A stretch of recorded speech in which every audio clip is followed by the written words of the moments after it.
এই জুলাই অভ্যুত্থানের মধ্য দিয়ে যে আকাঙ্ক্ষিত পরিবর্তন আমরা আশা করেছিলাম, সেই আকাঙ্ক্ষিত পরিবর্তন এখনো পর্যন্ত আমরা পাইনি। এই পরিবর্তনের দিকে এই ক্যাম্পাসকে, এই দেশকে আমাদের নিয়ে যেতে হবে এবং সেটা সূচনা হতে হবে এই ঢাকা বিশ্ববিদ্যালয়ের ডাকসু নির্বাচন থেকে। আমি যেহেতু আমাদের ঢাকা বিশ্ববিদ্যালয়ের ক্যান্ডিডেন্সির কথা ভাবছিলাম অনেকদিন ধরে, বেশ 2 মাস ধরে আমরা চেষ্টা করে যাচ্ছিলাম যে এখানে একটি স্বতন্ত্র প্যানেল দাঁড় হইতে, এবং আমরা এই স্বতন্ত্র প্যানেল দাঁড় করানোর জন্য সবসময় চেষ্টা করেছি ক্যাম্পাসের সাধারণ স্টুডেন্টদের মধ্যে থাকে, যারা পড়াশোনার সাথে যুক্ত, যারা ক্যাম্পাসের পেরিফেরিগুলোর সাথে যুক্ত, শুধুমাত্র রাজনৈতিক না বরং সামাজিক পরিসরগুলোর সাথে যারা যুক্ত, সেই শিক্ষার্থীদেরকে যাতে আমরা বাছাই করে নিয়ে আসতে পারি। একমাত্র স্মার্ট সিটি বসুন্ধরা, আধুনিকতায় এক ধাপ এগিয়ে। এটার পরবর্তীতে গত 2 মাস যখন আমরা নানানভাবে এই প্যানেলটি নিয়ে চেষ্টা করছিলাম, তখন আমাকে নিবৃত্ত করার জন্য, সাবোটেজ করার জন্য অনেক ধরনের প্রচেষ্টা হয়েছে, কিন্তু আলহামদুলিল্লাহ আজকে আমি দাঁড়িয়ে আছি একটা পূর্ণাঙ্গ প্যানেল নিয়ে, এবং সকল সাবোটেজ, সকল ধরনের বিরোধিতা মোকাবেলা করে আমি আজকে এই প্যানেল নিয়ে এখানে দাঁড়িয়ে আছি।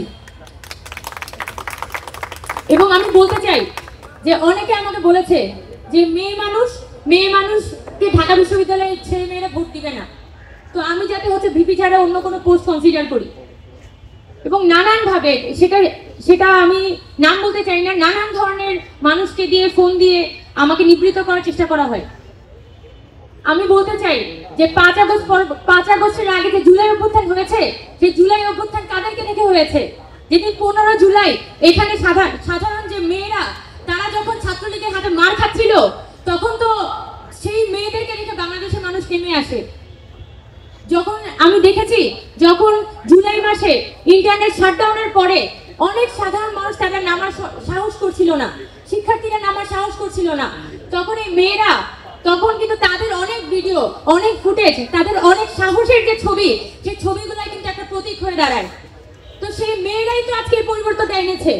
তাহলে 5 আগস্টের পরে যখনই নারীদেরকে নেতৃত্ব হওয়ার কথা বলা হয়, ততবারই বলা হয় যে না, নারীরা যোগ্য না। কথাটা ভুল, নারীরা অবশ্যই যোগ্য, কিন্তু এই নারীরা যাতে সামনে আসতে না পারে তার জন্য প্রতি পদে পদে নানা ধরনের বাধা তৈরি করে রাখা হয়। আমি আজকে এটা বলতে চাই যে এই ঢাকা বিশ্ববিদ্যালয়ের শিক্ষার্থীরা সিদ্ধান্ত নিবে যে আগামী দিনের তাদের নারীদেরকে তারা আসলে কোথায় দেখতে চায়।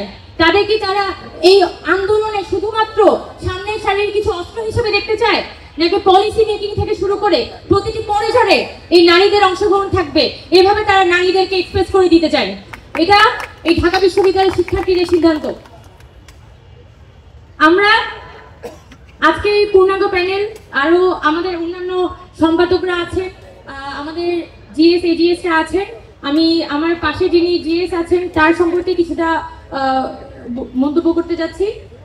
আলসাদি ভুইয়া ভাই, তিনি ঢাকা বিশ্ববিদ্যালয়ের নৃবিজ্ঞান বিভাগের শিক্ষার্থী ছিলেন, এখন উনি মাস্টার্সে আছেন।